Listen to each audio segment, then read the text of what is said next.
Hello，大家好，咁又一個禮拜啦。早排我拍咗條片咧，咪介紹我整雞蛋仔嘅配方嘅。哇，個反應好好啊！個網友都話整到嗰個好靚嘅雞蛋仔俾屋企人食。咁啊，有好多人問我，喂，你可唔可以介紹埋整格仔餅啊？你當年應該有賣格仔餅嘅喎。咪當然冇問題啦。今次就講俾大家聽，馬上去片。首不先講下器材先，最緊要一個呢啲格仔餅機，呢啲咧我喺亞馬遜買嘅，呢個咧就50零蚊加幣。跟住我哋要一個呢啲網架，就係嗱見到呢度咧係高咗上嚟嘅，放喺度整完個格仔餅咧就晾喺度，等佢下邊啲水氣可以揮發走。好，跟住我哋要一個打蛋器啦，咁同埋有一個直膠棍啦。我所有片都係好中意用個直膠棍嘅，就係方便我哋操作嗰陣時，我嚟刮嗰啲食材啦。咁同埋一個膠壺，就係做好咗個粉漿之後咧，我嚟倒落去嗰部機嗰度，容易操作嘅。大家如果支持我呢個頻道，不妨俾個 like、分享、留言同埋訂閱我嘅頻道啊！以下為今次所需要嘅食材，大家而家可以做一個熒幕截圖，方便日後大家可以照單執藥。做法好簡單，真係就咁加晒落去，攪勻佢，咁就 OK 噶啦。低筋麵粉都唔使過篩噶啦。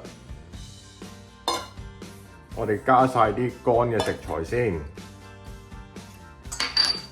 攪一攪佢，混合佢，跟住加翻啲濕嘅食材落去，混呢拿油。頭先我叮咗牛油啦，叮咗20秒鐘。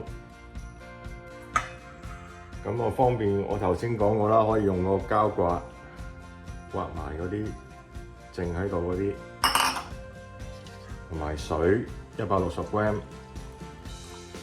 跟住我哋攪開佢。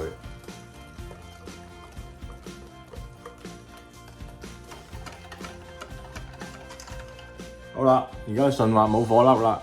咁咧，你見到咧嗰個濃稠度咧係咁樣嘅，水水咁樣嘅。呢個濃稠度咧做出嚟嘅格仔餅咧就係會軟身啲嘅。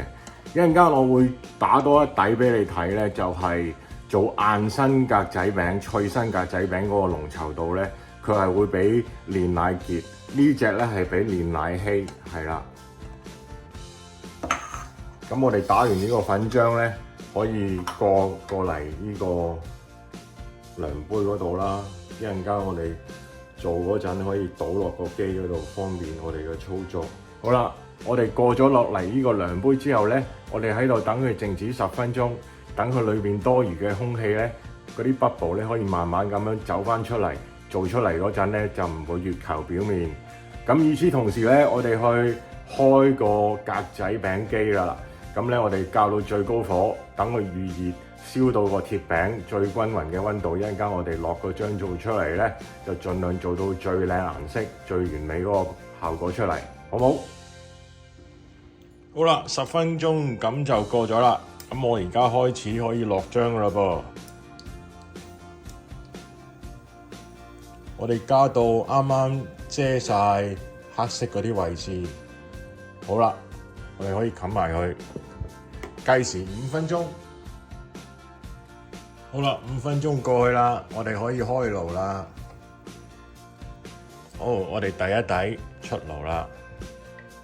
出咗爐之後，放過嚟呢度，攤下佢，等佢啲水氣走緊啲。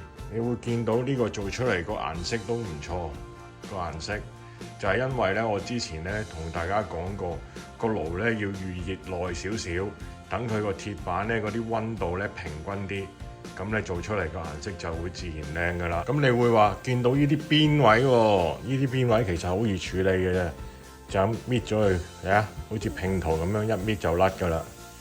其實呢啲先係精華，呢啲咧好好食嘅，波波脆嘅。如果你話我想靚啲喎，我想放上 Facebook 晒。曬下喎，下 like 喎，你咪攞鉸剪剪下佢咯，靚仔啲咯。好嘢，做好啦，可以食啦。我哋落4大發明：牛油、煉奶、花生醬同埋砂糖。今次做呢條片，令我諗翻起20年前喺荃灣德海街打滾嘅日子。當其時戶外工作嗰種好天曬、落雨淋嘅辛苦，真係不足為外人所道嘅。但係同街坊鄰里嗰種互助互惠、守望相助嘅精神，而家諗翻起都點滴在心頭。如果你有食過我嘅格仔餅、雞蛋仔，又或者你支持我嘅頻道，不妨俾個 like、留言同埋分享啊，同埋訂閱我嘅頻道啊！多謝你哋，拜拜。